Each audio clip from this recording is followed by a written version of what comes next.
And welcome into another episode of Tiger Territory, part of the Foul Territory Network, a Detroit Tigers podcast. I'm Kieran Steckley. With me, as always, is a man who knows that just because you're from Texas does not make you a cowboy. Hey, how you doing? Hey, good. True. If you guys haven't checked out the King of the Hill reboot, there's my plug for that. You can be Texan without being a cowboy. You can be cowboy without being Texan. Not always the same thing.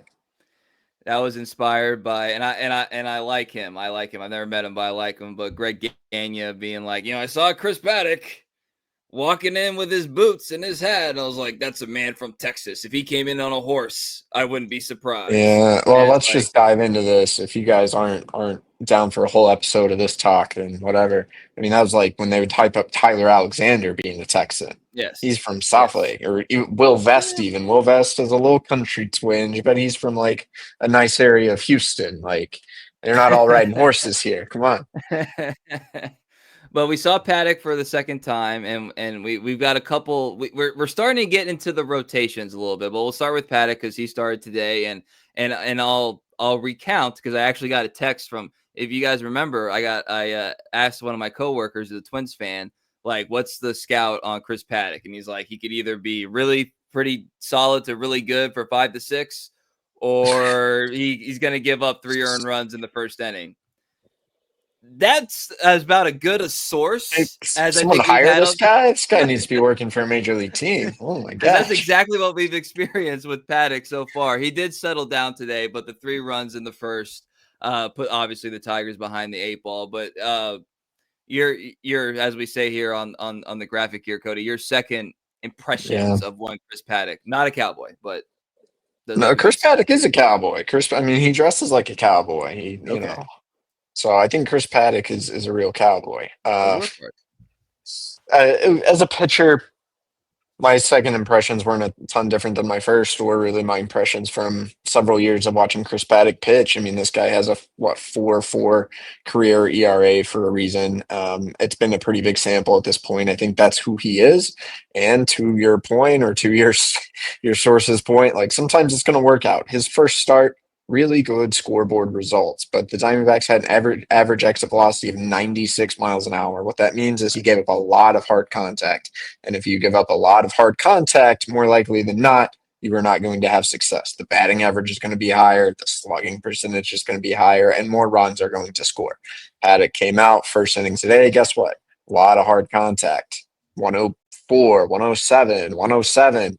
And those balls did not fall in the gloves of fielders. Yeah, Matt Vierling misplayed one, but there were some balls over the middle of the plate that really got hammered. Kind of who Paddock's been. He's not going to be a huge strikeout guy, so it's tough for him to beat people in the zone, even though he does fill up the zone. He doesn't issue a lot of walks. But tonight he went 4 innings. He only got one swing and miss. That was a pretty big problem for the Tigers all night. They only struck out two batters. We saw a lot of different arms. So I don't want to I don't know. I think this is who Paddock is, and the report you gave, Kieran, may well be the Paddock we're going to see the rest of the season. He'll probably have a couple more nice starts in him, and he'll probably get rocked a couple times. Kind of how who he's been throughout his career. Yeah, the funny thing is, like, the more I study Sky Harris and company and the more I like evaluate their moves like after they play out, the more I just kind of I just get it. Not that I understand them, but like I get like the philosophy of eliminating as many variants as possible.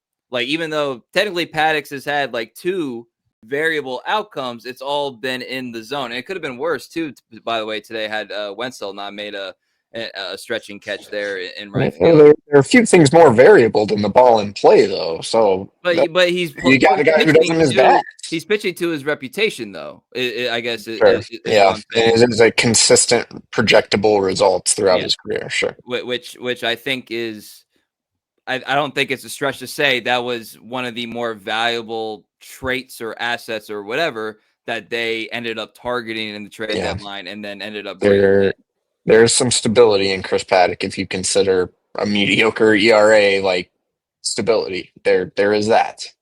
Yeah, I mean, because we've been doing this podcast almost the entire time we've been doing this podcast has been on the edges of variability, and that's why we have the Matt Manning conversations. That's why we tongue in cheek have the Jack Flaherty conversation. These are examples of wider outcomes, but Yeah. I think Paddock fits into that more narrow outcome, and I think AJ manages this way too. Like the entire system is built on having the greatest degree of certainty that you can in a highly uncertain game. Uh, so yeah, I mean, the phrase "he is who we thought he was" certainly comes to mind. But somebody that we hadn't seen yet, and so we finally had a first impression, kind of slowly trickling these out a little bit, is we saw the other Montero, Rafael Montero, that is, with his luscious locks there on the mound, and so I'll just throw it to you. What'd you think of the split? Montero? Pretty much pitched to his reputation. The split had some good action. He also struggled to find the strike zone. He issued a couple walks. It wasn't really, the eye test was not really pretty. It's one inning. Not going to judge the guy too much on one outing, just like we're not going to, overreact to the fact Charlie Morton had a very good start. Like, let's see what happens. Give him some more time with the pitching coaches. Maybe he can figure something out. But first impression of Rafael Montero, it was kind of a tough watch, I thought. Yeah, I mean, I wouldn't call it the toughest watch that we had out there tonight, but it was a tough watch, and it again, there were the little traits there that I recognize as like, okay, that's why.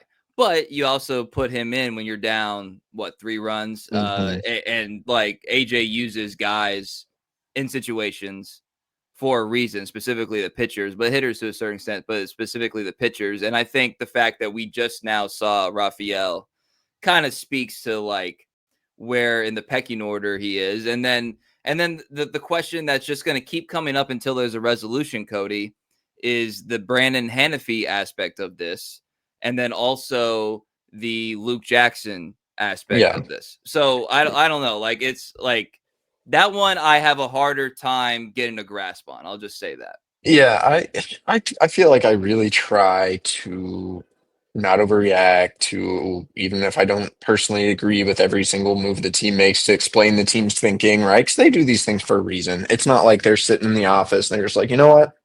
I think we should send down Brennan. Like, they study these things, they make these moves for a reason. I can't get behind this. I think it sends a bad message to your clubhouse that Brennan Hannafy is in AAA right now and Luke Jackson is up here in the major leagues. Just had a pretty ugly outing, a pretty tough watch. A couple of his outings up here have been tough watches. This is a guy you got. He was a project. He's had some success a couple of years ago. He was let go by another team for a reason because he wasn't performing well. Team trying to win, And by the way. yeah, Brennan Hannafy, Kieran, has what, a 3.10 ERA. He had thrown 9 scoreless outings before he gave up a run in Philly. He had been one of your better bullpen arms. He was an integral part of the things you pulled off down the stretch last season, and you optioned that guy so you can see a few more innings of Luke Jackson. I guess the front office's rationale is they must think they can unlock something with Luke Jackson. Maybe it'll be worth it. I don't know. Maybe they'll be proven right. I kind of think it's going to be hard to justify Luke Jackson being here on Wednesday morning. Like I said, I just think that sends a bad message to the rest of your team. Not just what's Brennan Hannafy supposed to think. What is each guy in there? What's Tarek Skubal supposed to think? Trying to win you guys a World Series, and the guy who just threw 9 straight scoreless outings is in AAA, so we can watch Luke Jackson because his slider looks good on the Stuff Plus models. Like, come on, man. I don't. I think that's tough. I think that's a tough sell. It's an easier sell on June 5th than it Yeah. is August 5th. Optically and how you feel about it, whether that's the more right or wrong way to go about thinking about it, I don't know, but I'm just telling you that's how it feels, because I like the Carlos Hernandez thing. It was like, okay, we get it. Like They vibes needed a for body then, and they needed a body when they picked up Luke Jackson. There's not necessarily that pressing need now. Yeah, well, you need bodies you can trust, and Hannafy was a trusted guy Hmm. all the way through. So, I mean, obviously, it's not going to be very long, but I imagine that was quite an interesting manager's office conversation for one Hannafy. And speaking of clubhouses, we're going to take a break, but on the other end of this break, we're going to ask Cody, who's now there and seeing the clubhouse and like all these new faces. We're going to ask him, what the clubhouse looks like now. But first, a word from our sponsors. It's summertime, it's bathing suit time, and it's time to get a better bathing suit liner. It's 2025, Kratz. I would like to feel more comfortable, and I would like to thank Fair Harbor for doing that. It's super easy. Get the Fair Harbor Breeze Knit liner in your shorts. You can go play football on the beach, you can play paddleball, and you don't got to worry about that crappy liner that other bathing suits have. It is so comfortable. You got to check it out. I'm telling you, it's like butter, baby. You got to check out the Fair Harbor, not only bathing suits, but they carry a full line of casual clothing, shorts, shirts, hoodies. Go to the website, fairharborclothing.com/foul, and use code FOUL for 20% off your first purchase. That's fair, HARBOR clothing.com/foul for 20% off your first purchase. And make sure that you use the FT promo code so that they know we sent you and you get the discount, FOUL. All right, speaking of comfort, the Tigers had obviously several additions made to the teams, particularly the bullpen, exclusively the bullpen. No, not exclusively, almost exclusively the bullpen, exclusively the pitching staff.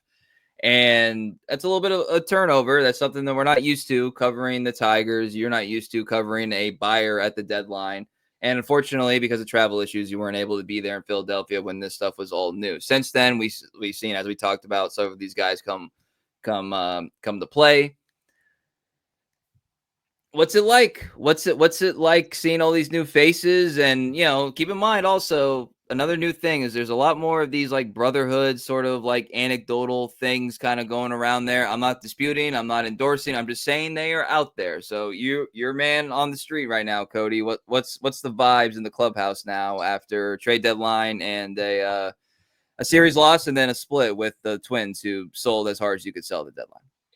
Yeah, I mean, it sure seems to me like the Tigers have had good team chemistry all year, whether you believe in the importance of that or not. Like, this is a good group. This seems to be a group that meshes together well, that plays as a team, that plays with common goals in mind. I don't think the fact that they played ping pong together the other night means they're going to win the World Series. I'm not sure. I just don't really think that's relevant to anything. But I do think this is a good room and a good group of guys. I don't know that it's, at least from what I can tell, super changed by a few additions. Especially you look at the guys they brought in. Chris Paddock, he seems like he's felt very welcome since walking in the door. And yeah, he is a Texan, just like Jake Rogers and Will Vest and some other guys in there. So maybe he has some commonalities. Charlie Morton, I mean, this guy's 41 now. He is much older than pretty much everyone else in that room. But Morton was kind of like, it's a big league clubhouse. They're all kind of the same. Like, there are little differences here and there. He wasn't necessarily like poo-pooing the idea of chemistry, but he did kind of been like, it's a similar vibe anywhere you go. It's a baseball team. And this is a guy who's been there and seen it all. So I think, that kind of gets you thinking a little bit. And then some other bullpen additions. Also note, it's not like anyone notable was shipped out at the deadline. So I think that helps keep the feel of the room intact. So far, I'm not seeing a huge difference one way or another, and that's probably a good thing. Yeah, I guess it is worth noting that outside of a couple instances that are pretty obvious, but there weren't a whole lot of jobs lost, Right. as you would typically expect when you bring in all this major league talent. So that probably does help. And I will say, I don't know, like, I'm not plugged in to Twins Twitter or whatever, or any Twitter other than Tigers Twitter, but it did bring it out from Paddock when he said like all the things about the facilities and the staff and the nutrition. I don't want, I'm paraphrasing, but he basically said all that other stuff that players value that we don't necessarily see. That was one that I actually did think that could be like a real thing, is like, the Tigers do have a really good, if that was like an infrastructure thing that you don't always get, and from a veteran too, so he would know. Yeah, I hate like praising Chris Ilitch for like upgrading the showers and stuff like that, but I do think the investments the Tigers have made in terms of player facilities and the general player experience has made a real difference. I mean, a couple years ago, before all these renovations, number one, the clubhouse stuff, it wasn't in good shape. It was aging quick. You could start to hear players kind of grumbling about it. And now pretty much that everyone who comes in here, they're saying like, hey, this is a first class experience. For Chris Paddock to be saying that on day one, that's not nothing. The Tigers, they're not a perfect organization. They've put a lot of resources into the player experience. So I do think players are being treated pretty well in Detroit right now. Yeah, the phrase not everything is something, or not, everything affects everything. Not everyone's a Yeah. big deal, but but things do matter, so like put that for Yeah. whatever it's worth, but it is like a thing that does count for something. So yeah. Let's transition to another, like it's kind of newsy today, even though he didn't play, but that's why it's newsy, and that's Riley Greene. So we actually got a comment on our YouTube page for our last episode. We didn't mention his slump, and sometimes we don't get to everything. It's okay to ask us why we didn't get to something. Doesn't offend me at all. But it feels fitting now to talk about it because, again, he sat against a right-handed starting pitcher. He's obviously going through it right now. You guys have probably all seen the stats, what his batting average is since this date, that day, whatever. He is on pace to break the strikeout record, which is something that, even in an era where we're not supposed to care about strikeouts, does seem kind of heavy. And so he's no longer doing the mustache thing. He's going back to the beard thing. Like, you've been there a couple of days, so I'm just kind of curious, like, if there's any, and what AJ perhaps said or didn't say about it. Like, what's kind of the Riley Greene vibe? I mean, I think that vibe's pretty unchanged too. I think we've talked about it a lot all year, the strikeouts and how's Riley feel and how's the team feel, and the production has been there still at a high level. I've been a pretty big Riley Greene defender all year and said, hey, I can live with the strikeouts. It is getting harder and harder to defend as they keep stacking up, as that rate creeps well over 30%. I think it was good to get him a day off Tuesday. He probably needs something. He needs to reset. Yeah, like I just think this has gotten a little too extreme. Can live with a high strikeout rate. Can't live with a ton of chase. Can't live with not walking at all, Kieran. That's been a huge thing. The walk rate has dropped off big time. If you recall, the reason people were talking up Riley Greene before the season, in each of his years, the strikeout rate has gone down, the walk rate has gone up, the hard hit rate has also gone up. Well, this year, the strikeout rate has jumped from 26% to 32%, and the walk rate has dropped from 11% to 6%, which is a career low. So in a way, it's almost less about the strikeouts. It's the lack of walks hurts his hitting profile. The chase rate, also the worst of his career. So there's a difference between going up there and, hey, you're going to beat on high fastballs, but making poor swing decisions. Like there's got to be a little bit more of a balance. I think we're at a point where it's certainly fair to admit that. Here's something that kind of had me raise my eyebrows. Was last year Greene, obviously his like breakout year, he was a 5.4 win WAR player, WAR player. Right now, as currently stands on reference, it's down, it's 2.1. Like, this is slipping, and He's getting knocked on his defense too, even though he keeps making a lot of right. highlight reels. He's not grading out the same. And another thing, I'm just going to throw a couple random stats out there. What they mean, can be up to everybody's interpretation. But last year he played. Now, he was, he had the hamstring injury, but he played 137 games last year. This year he's already up to 111. And we still got like 47 games left ish, give or take. So we're talking about toll on the body stuff. And then something of note. I don't, like, I would be curious what his batting plan was last offseason. How much of it was him and his team? Because, this happens with players. How much it was him and his team, and how much of it was, Tigers advised, and, all that stuff. That's, every organization goes through this with every player, especially players of note. But anyway, he is swinging at first pitches, Cody, at a 40.2% clip. Last year, 30.2. So a 10% increase in first pitch swing decisions this year. So I looked at that and I thought, okay, well, maybe he's got to take more pitches because, maybe that's maybe a source of him not doing damage. Well, actually, no, the opposite. He's Doing killing damage it on when first pitches. There yeah, you go. he's got a 1.286 OPS Wow. on first pitches, and he's also on 1-0 counts though. He's got a 1.286 OPS when he's in a 1-0 count. He puts the ball in play there. The problem is, here's something weird. His batting average is only 0.125 on a 2-0 count. On a 2-0 count, Cody. No, that's not good. I feel like that's like a hitter of his caliber has got to take advantage of 2-0 counts. I don't think that's a outlandish thing to say. And then of course when he's behind in counts, he struggles as well. But Yeah. you would Sounds like he's getting jumpy on 2-0, like trying too hard to look for damage. Either that or he's having some horrible BABIP block on 2-0, but that's pretty extreme. yeah, I mean his BABIP's about the same. So There you go. he's yeah, I think it's jumpy, or maybe he's assuming he's getting something better than he's getting. Yeah. Yeah. So those are just a couple numbers.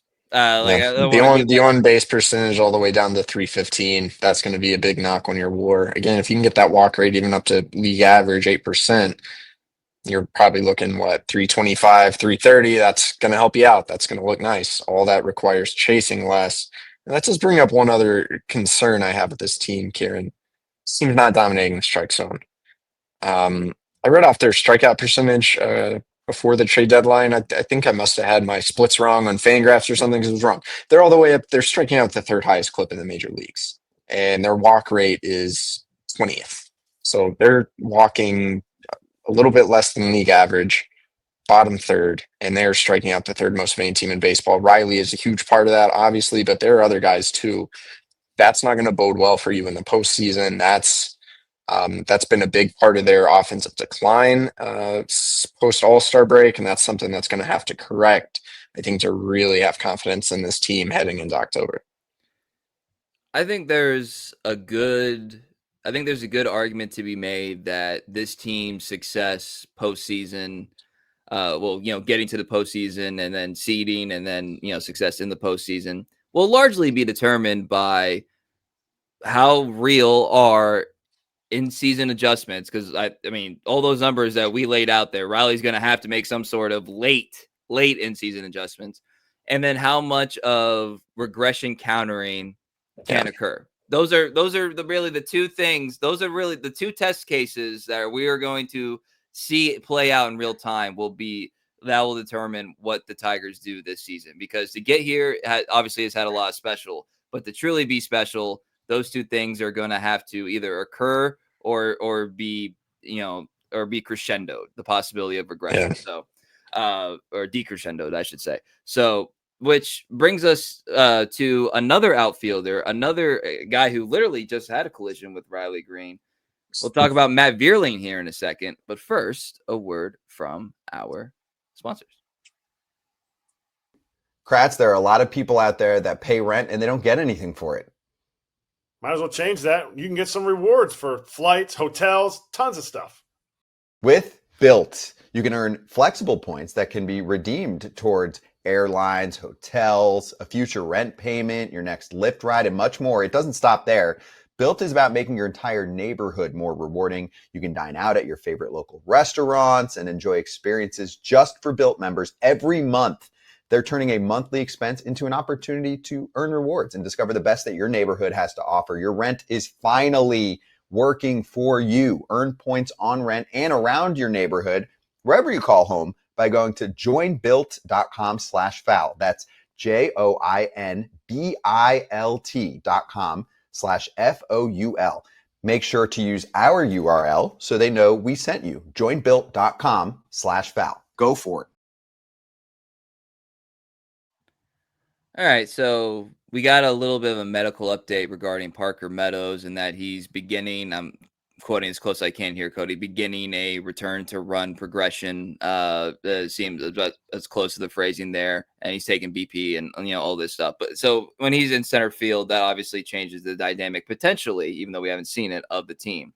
But the whole point of sort of this roster construction is that if Parker gets hurt, which he has been prone to do as a professional, if he struggles, which as a major leaguer and as a professional in general, we have seen before, like Vierling can kind of hold water there in center field and then, split some third base there. The problem is we haven't really seen anything close to the Matt Vierling that was like a real valuable asset to the team last year. Just to recap, he had a 735 OPS last season, 16 home runs, nearly a 260 average. Like he was a guy that you could count on to like a pretty good extent to make the right play, to hit lefties, to like be sound defensively. And in 93 plate appearances coming into today, it just hasn't really shown that. And then he has, misplays in center field, and he had his first, credit to him. I don't want to he did have his first multi-hit game of the season. So I don't want to be overly negative when he had, in theory, his best hitting performance of the season. But at the same time, these concerns are very real, because even if Parker comes back, you don't know exactly what you're getting out of Parker right now. And you want Matt to be a little bit more of a known commodity. Yeah, we're 28 games in. Beerling has only 2 doubles, no triples, no home runs. That's not good. We've heard AJ Hinch and others kind of throw out, well, he didn't have the spring training. In a way, this is his spring training. For as much as we complain about spring training being too long, there are a lot of examples of when guys don't play in spring training. It takes them a while to get going in the regular season. But I'll just say this. It's go time for Matt Vierling. Okay. He did a lot of rehab games. I know he had to go back and kind of start that over, but he had 63 at bats in his rehab stints. He's now had 90 plus plate appearances in the major leagues. Most of those since being active. Like, he's had a spring training's worth of plate appearances.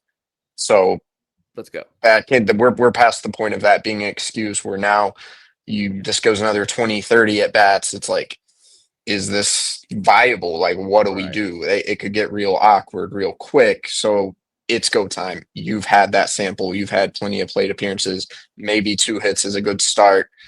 I don't know. Misplaying 2 balls. They had some weird backspin on them. They were both smoked. Doesn't really make it an excuse at the major league level, but obviously you don't want to see that. I think a little bit of a reminder that Vierling did not grade out well in center field early in his career. -7 one year in Philly, -4 his first year in Detroit, and then better last year. But he's not a Parker Meadows caliber center fielder by any means. Even though he's fast, I don't think he patrols the outfield, especially center, in quite the same way. You need Matt Vierling's bat to produce. You need at least one of Vierling or Meadows to play well for you in August and September. And we're going to be having this same discussion with Meadows. I assume he's probably going to need a short rehab assignment. And that's going to be like, well, he's never really gotten going. He's never really gotten a rhythm. He kind of had a spring training's worth of the bats. Then he had to start all over again. So Matt Vierling, onus is going to be on you a little bit. And Vierling's been a good player at this level. It's in there. It's just time to make it happen. Yeah, there's belief there, because there were several contenders that made acquisitions for other pieces in center field, and obviously the Tigers were not one of them. No, I think they would rather bet on Vierling and Meadows than Harrison Bader. Right. I think the Scott Harris quote about judging what you could have versus what you already have is very applicable to center field, and I agree with it. I think I would bet on those guys over the other type of options that were available as well. If you want to feel a little bit better, he doesn't qualify for this, but Vierling is, he's got good exit velo, he's got good whip percentage, his arm is actually holding up well, which again was a concern because that was his injury. So there are some things that you think if he gets going, it will translate. Interestingly, he's only in the 58th percentile in sprint speed on Baseball Savant. Seems low, but he does have to get going. I think that's one of the more underrated keys for this team moving forward, as we kind of reshape the expectations and what they could do based on what they have done so far this year. All right, wrapping up. Torres didn't play today. Seems like should be okay. That's the early word from AJ Hinch. He'd been battling some form of forearm pain or tightness for a couple days. Said, hey, I don't think I'd prefer to do one at bat off the bench. AJ said, well, basically, we're just going to give you the day off, unless it's an emergency. I think the hope is it'll be back to normal Wednesday. It's a day game, so we'll see. But initial word, no huge concern with Gleyber Torres. And you heard from Reese Olson. Yeah, Reese still waiting final word on his latest medical evaluation, but he seemed to think that he's getting good news. Says it's not going to be something that requires surgery, which I think was certainly the fear based on how the Tigers were talking about this injury earlier. He's saying everyone thinks it could be a scenario where if the Tigers make a deep run into October, maybe he's able to come back and contribute.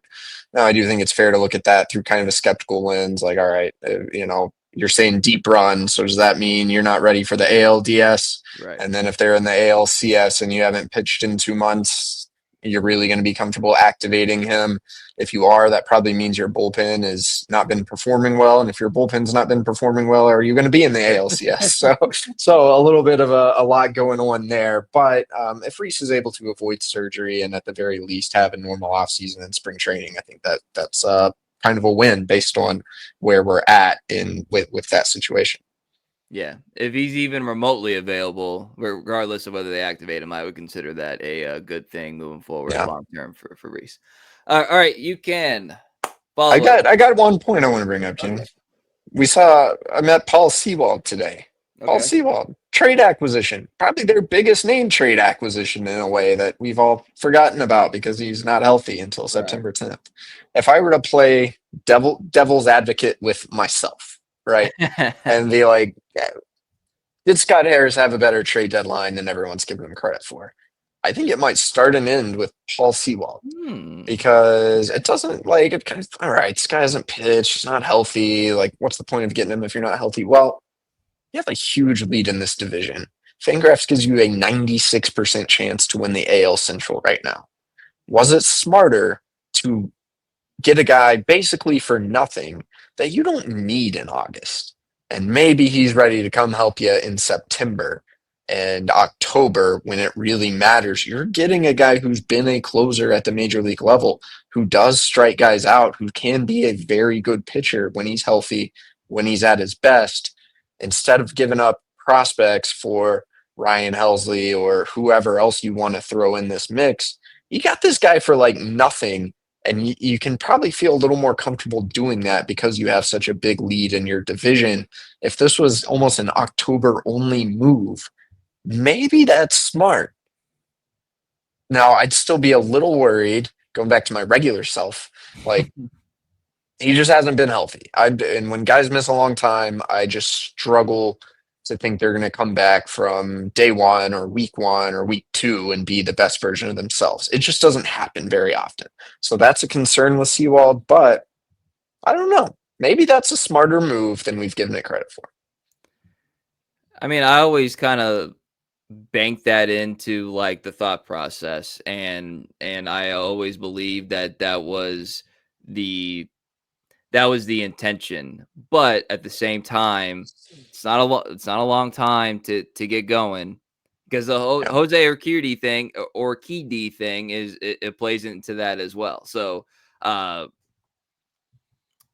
is something that you could be looking like a genius. It's a low risk, high reward move, but maybe it's one of those ones that puts you over the top, or maybe we never see Sewald pitch more than like 2 innings. So it's like the range of outcomes is wide. So this is one of those ones where the range of outcomes is wide, whereas we just talked at the beginning about small range of outcomes. So there you go. Tie it into what we started talking about. So you can follow us on X, formerly known as Twitter, at Cody Stavenhagen. I'm at Kieran _Steckley. Pod page at Tiger Territory _ Reminder, our shop is live, so you can get your Tiger Territory gear. Just ordered some myself. Can't wait to wear them and showcase them on the pod. Apple, Spotify, YouTube, Instagram, wherever you listen to your podcast, you guys know what to do. We appreciate all of you. So for Cody Stavenhagen, I'm Kieran Steckley. There we have a great day.